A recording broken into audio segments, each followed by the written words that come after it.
বিশ্বের মোট জ্বালানি তেলের এক পঞ্চমাংশ সরবরাহ হয় যে জলপথ দিয়ে, সেই হরমুজ প্রণালী এখন কার্যত অবরুদ্ধ।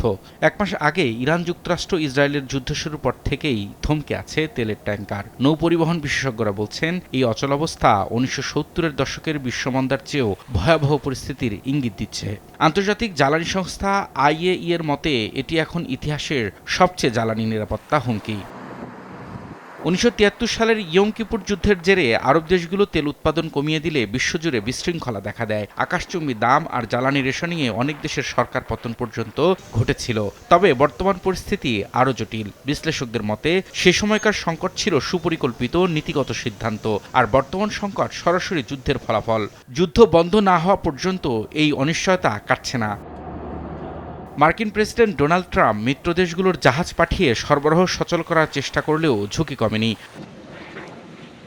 ভেসপুচি মেরিটাইমের মতে আগামী দিনগুলোতে তেলের এই ঘাটতি কেবল ঘনীভূত হবে। এর নেতিবাচক প্রভাব পড়বে উন্নয়নশীল দেশগুলোর ওপর, যাদের আর্থিক সক্ষমতা কম। বিশেষজ্ঞরা বলছেন, 2-1 দিনের মধ্যে যদি পথ খুলে দেওয়া হয়, তবু এর ধকল সইতে হবে অন্তত আরও 1 বছর। তবে 1970-এর তুলনায় বর্তমান বিশ্ব কিছুটা ভিন্ন।